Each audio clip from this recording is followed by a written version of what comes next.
Anzi, I love it.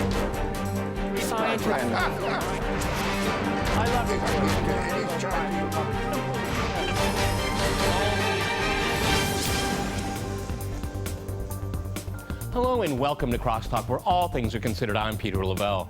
With the GOP soon to control both houses of Congress and the firing of Chuck Hagel at the Pentagon, it appears Washington's neocons will face little opposition when demanding more foreign interventions. The hawks again have their day. Who will be their victims?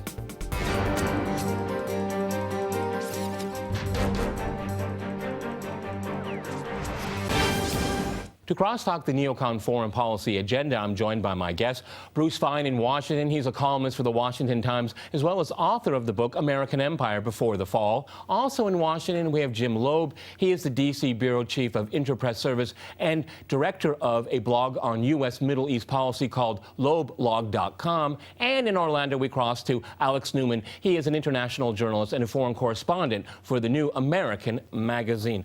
All right, gentlemen, crosstalk rules. In fact, that means you can jump in anytime you want, and I very much encourage it. Jim, if I can go to you first before we talk about what the neocons will do in their enhanced position in January coming up, please explain to me and our audience here is that if we look back over the last decade, I don't see any foreign policy successes attached to these neocons, but they are not only still in power, their power is being enhanced as we speak. How do you explain that?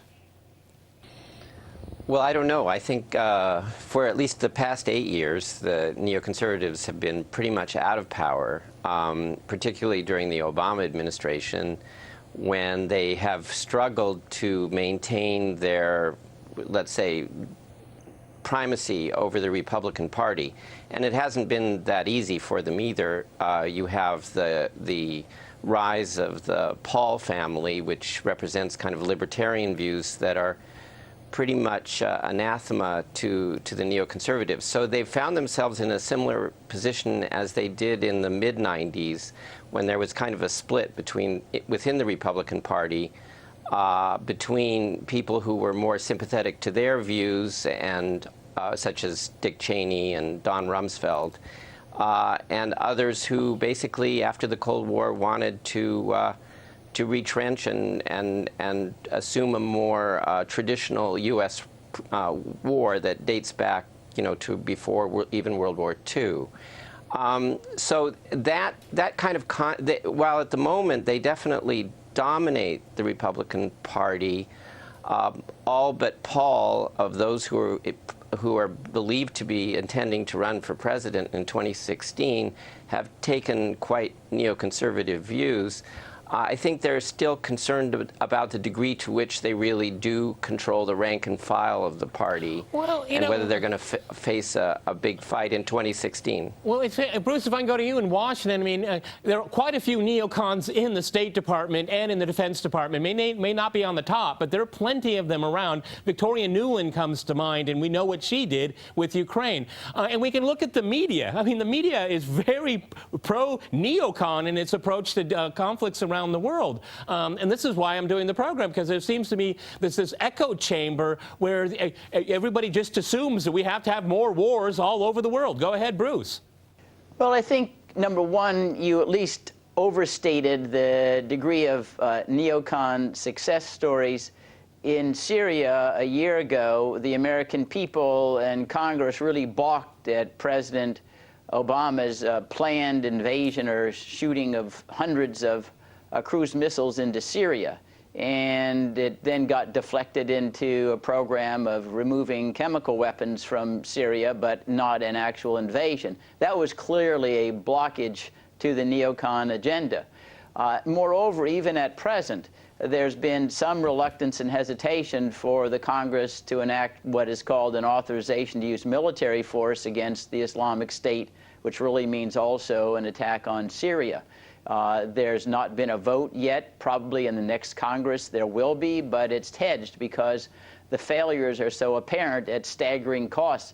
It's estimated that the Iraqi and Afghan wars alone amount to $6 trillion when you take into account the injuries and treatment of our veterans back home. But I think the larger point you have is a correct one, and it's one that transcends parties and transcends institutions. We have a psychology of empire that refuses to accept the understanding that you have to take risks in a real world. Otherwise, you have to conquer the world in order to prevent any risk at all to your country. And it's that psychology that we found very difficult to shake, even though all of our foreign adventures have turned out to be either non-wins or disasters, and we're going into that again with regard to the Islamic State. But I do think that there's a possibility, led by Senator Rand Paul in his campaign, and he's joined with some others in the Democratic ranks, Tim Kaine and in the House side as well, you have Jim McGovern, to try to stop this rather senseless, I think, effort to engage in perpetual global warfare and a quest for a risk-free existence, which just does not in the cards. Okay, Alex, in Orlando, but we do have a new Congress coming up, and Chuck Hagel was thrown out. I mean, he was supposed to get out of Afghanistan and look after the budget. No, the next Secretary of Defense is not going to be getting out of Afghanistan and not looking at the budget. So that was a waste of 2 years here. And actually, on top of it, nobody wants to become Secretary of Defense because it will actually be a hopeless job for the next 2 years. What do you think about that? You know, it's interesting, and I think you made a really good point. Basically, even though the neocons are mostly associated with the Republican Party, we have Obama in the White House, and the rhetoric has shifted a little bit. He talks about humanitarian intervention, like the excuse for bombing Libya and overthrowing the government there was to supposedly prevent mass murder. But really, a lot of the same stuff is going on. They're still launching wars all over the place. Now with the Republicans taking power in Congress, I think we might even see more of that. And it's senseless. But at the same time, I think the neocon philosophy now kind of pervades at least the leadership in both parties. Now, as far as the American people are concerned, I don't think that they're buying this. And I think what happened in Syria was a good example. Obama assumed he could draw some kind of red line and Congress and the people would back him. That turned out not to be true. So I think there's a public awakening that this philosophy that America has to be the policeman of the world, has to, back dictators, overthrow dictators, support terror groups, overthrow terror groups. I think among the public, that's a losing proposition. The voters don't want that anymore, and I think they've tried to express that. But this philosophy of neoconservatism, it's not conservatism, and that's important. It's really pervaded kind of the leadership of both parties, and especially the high-profile people in Congress. So I suspect we'll see a lot more of this kind of stuff before the people finally say enough is enough. Okay, Jim, in looking at the new Congress coming in, I think if I can go into Go ahead, Bruce, jump in. This is Crosstalk after all. I was going to say, Alex, I was going to say that one of the problems that we have is I agree with Alex's observation. The American people do not want these perpetual, exorbitant, expensive wars for nothing. But the leadership, including the media, hypes the danger from these external forces a millionfold to try to frighten the American people. And a perfect example is Islamic State.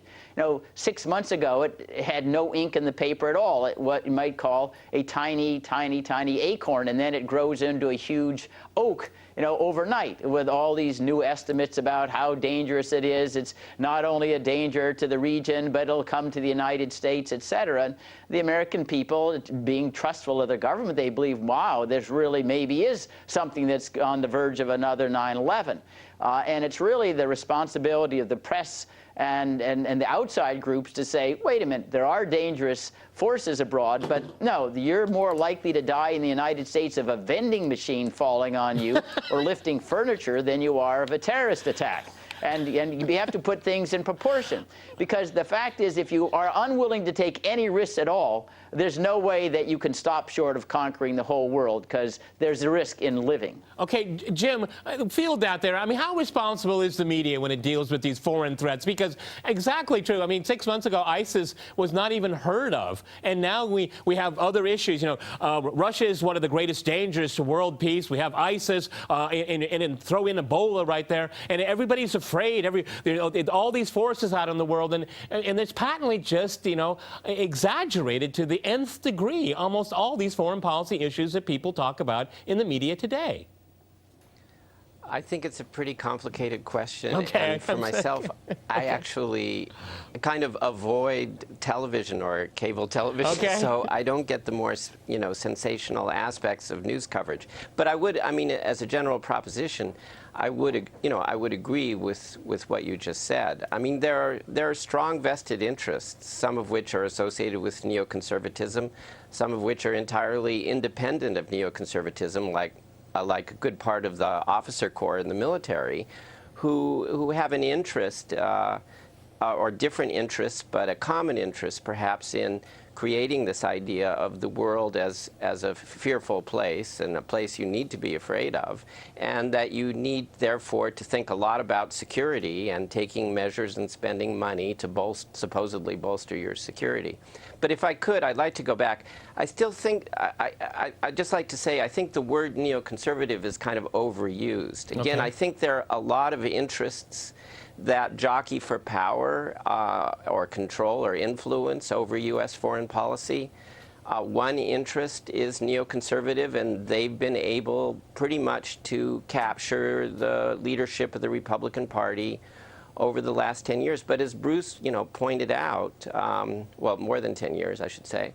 But as Bruce pointed out, when push came to shove over Syria a little over a year ago, the kind of rank-and-file Republicans at the grassroots said, we're really not interested in getting involved in another Middle Eastern war. And the neoconservatives suffered a major, major defeat. I think the same may happen over the sanctions issue in Iran and the extension of the negotiations over Iran.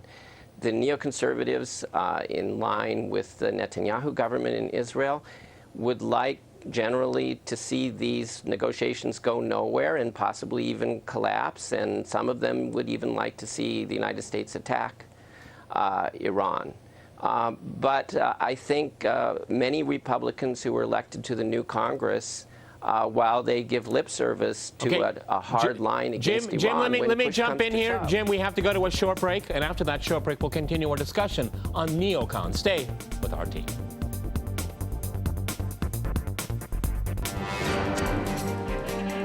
I'm I love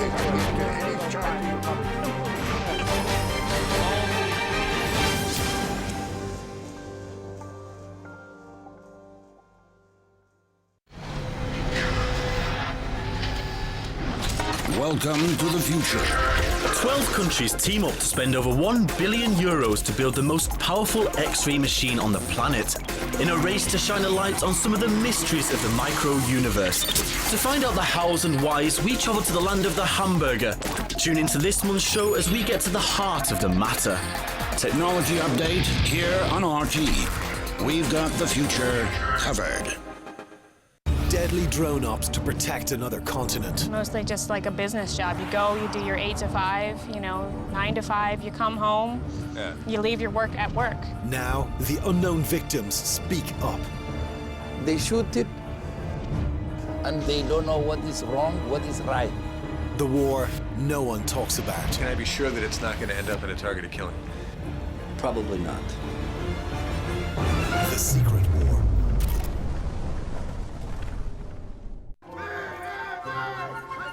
She was told that she is not Aryan. Granddaughter of an SS officer and daughter of a black man.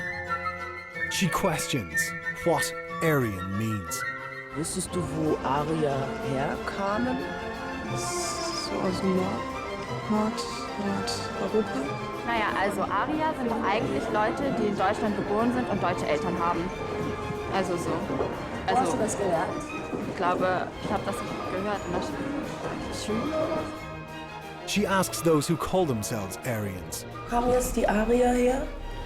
Vermutlich, aber das ist eine Vermutung, beweisen kann ich es nicht, da würde ich mich hüten, vom Aldebaran. Von diesem Sternensystem? Von diesem Stern im Hauptdias 68 Lichtjahre von uns entfernt. Actual Aryans. Are you Aryan? Yes. Aryan? Aryan? Yes, Aryan. And new Aryans. I do love. I love my race. I love my nation. And are you happy, man? Yeah, I'm a happy man. Trying to get under Aryan skin.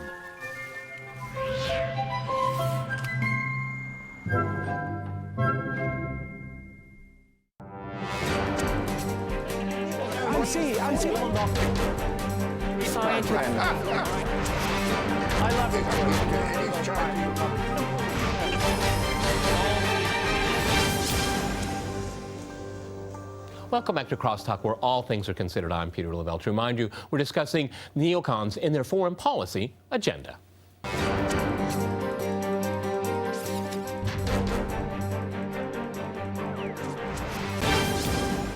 Okay, I'd like to go back to Alex in Orlando. We discussed what happened with Syria and pulling back, and I think it's one of the most interesting stories in the last few years for American foreign policy, this sudden pullback, because everything else is always pushing forward to more conflicts in that region. But if we could put that aside here, Alex, let's go and look at the new Congress. There's going to be a new Secretary of Defense. Most people, common wisdom, it's going to be a hawkish person, because Hagel simply wasn't hawkish, and we have a very hawkish environment. So talk us through, what do you think? You know, Iran, Iraq, Afghanistan, ISIS, Cold War 2.0 with Russia. I mean, what do you see could possibly happen with this new Congress, with this very hawkish environment?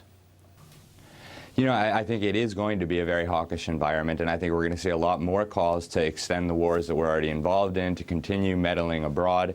Now, the question is whether that will fly. I don't know. I think voters have really gotten fed up with it, and I think a lot of Congress people got the message that voters don't want that. Of course, the Constitution doesn't allow it either, and that's very clear. Anybody can read the Constitution and see that, you know, we need declarations of war, and then on top of that, you have the issue of at least $17 trillion in debt, and that's not going down anytime soon. So I think the people are fed up with this, but in the current environment in Congress, and then you have the Obama administration, I think the calls for more war are going to continue. And I think it does have a lot to do with foreign policy and trying to remake the world. You know, on both sides of the aisle, you have internationalists who believe in kind of surrendering sovereignty and moving toward what a lot of them call this new world order. But then there's the domestic side, too. Ever since Plato, you know, political people, philosophers have known that one good way to oppress a people and to impose tyranny on them against their will is to busy them with foreign quarrels and to keep the wars going. So war is the health of the state, and I think the politicians in Congress and the interests that they serve, they're interested in continuing to attack the liberties of the American people, and they know that foreign wars and this fear-mongering and the hysteria is an excellent tool to accomplish that. So I don't think the calls in Congress and in Washington, D.C. for more war and ever more war are going to go anywhere anytime soon. But I think they're slowly going to be having more and more trouble, as we saw with Syria. The people are just fed up with it. I mean, we're bankrupt. I can't even believe creditors are continuing to loan money to the United States government to do this kind of stuff. So I don't imagine it can go on in perpetuity, but at least in the near term, I definitely foresee much more warmongering. Jim, if I can go back to you in Washington, it seems to be a U-turn. Okay, Bruce, you want? I have to. But this is the rule. If you want to jump in, you can jump in. Go ahead. It's quite clear that the Congress really has little, if any, authority over what the president does in fighting wars. And unfortunately, that's really been a pattern since Harry Truman unilaterally fought the war in Korea without any congressional authorization. And although some members make noise from time to time, the fact that you have a Republican or a Democratic Congress is irrelevant in the White House view. The president has staked out a really quite outlandish, what I call counter-constitutional view, that he can go to war anytime he feels like it if he thinks there's regional instability or otherwise, which is limitless executive power. So the fact that the Congress has flipped on the Senate side from Democrat to Republican, I don't think will have any influence at all over this inclination to fight global warfare in every corner of the globe. Now, I do think that there's an area that you've omitted that's really even more worrisome than the ones identified, and that is this so-called pivot to Asia, where you can see that the next big collision is going to be with China. And China is a different matter than Iran or Iraq or Syria. And we've already pledged to defend the Japanese claim to these Senkaku 5 uninhabited islands in the East China Sea. And they're already some initial skirmishing over those islands in the air and even on the ocean areas, the sea areas. And that, in my judgment, is going to be a very, very hot issue in the last years of the Obama administration, because the Chinese have clearly made it their understanding that they have a right to a sphere of influence like we do in the United States, in the Caribbean and in our borders, and as I think Russia asserts in its neighboring areas. I don't necessarily applaud it, but every nation in the world wants to have a sphere of influence, and no one is any on higher moral ground than any other one. But I do think Asia is the place to be fastened on in these next 2 years. Okay, Jim, you know, we have 2 more years of the Obama administration. Do you think he wants to leave the White House being remembered as a hawk? Because he, you know, the way he's described all constantly is he hesitates, he vacillates. I don't even know who's making his foreign policy in the White House for him, because he seems so distant from it all. But do you think that he wants to have a legacy now of being some kind of foreign policy hawk for, you know, thinking about the next election, 2016? I personally have no idea how he hopes to depict himself. I mean, I would say he doesn't want to be seen as a hawk. I think he's shown a great reluctance to indulge hawks, both within the administration, especially in the Republican Party, but for political reasons, and I think a lack of enthusiasm for, you know, mixing it up. He's compromised with the hawks, the most recent significant evidence of which has been on Afghanistan, where he signed this authorization that would appear to permit the U.S. to continue doing what it's been doing through 2015 instead of ending all combat operations at the end of this year. But I think he would prefer, you know, to have his memory based primarily on his reception of the Nobel Prize and the belief that he somehow deserved it. I think there's some evidence.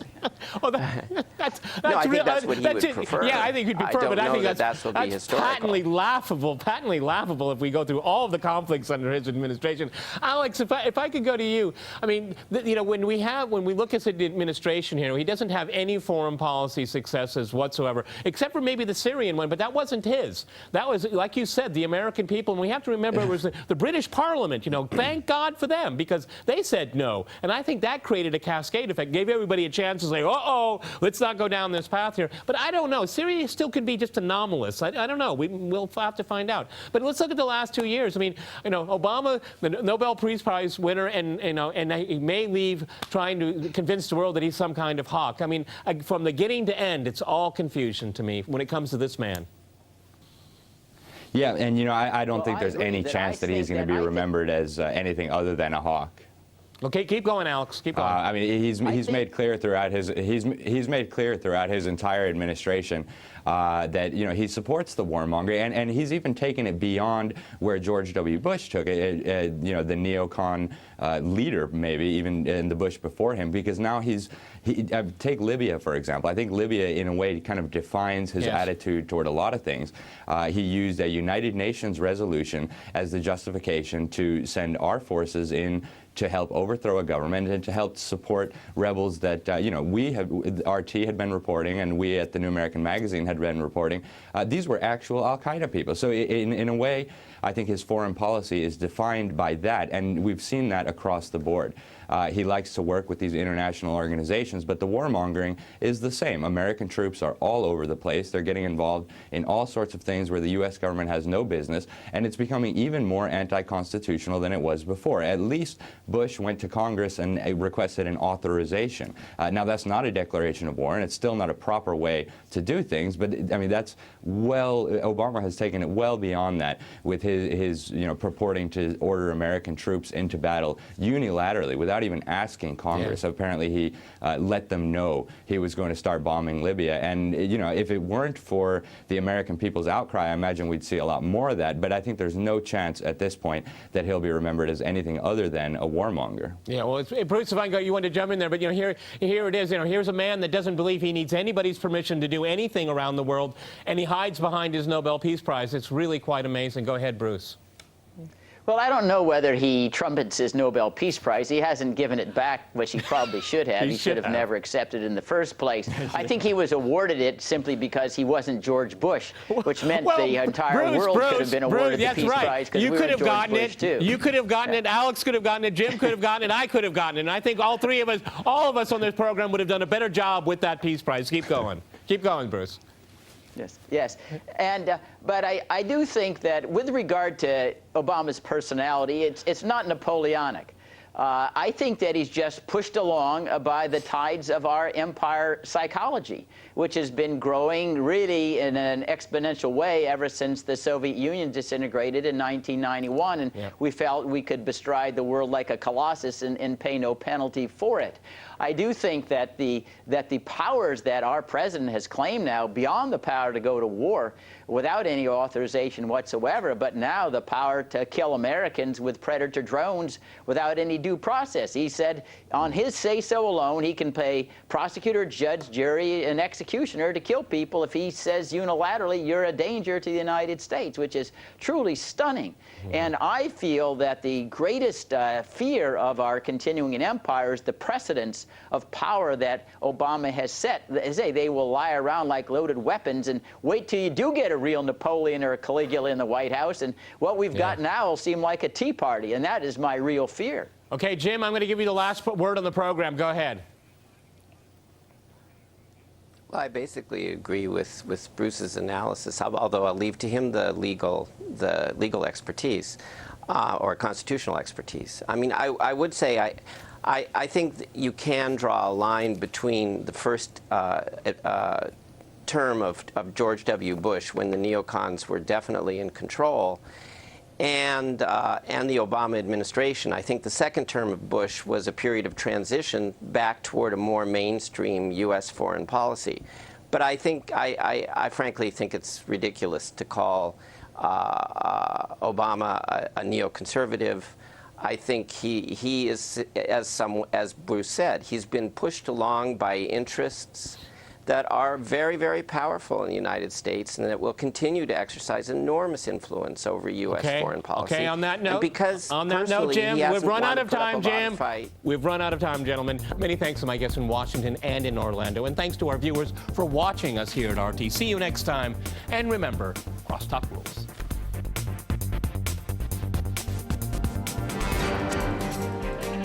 I'm sorry. I love it.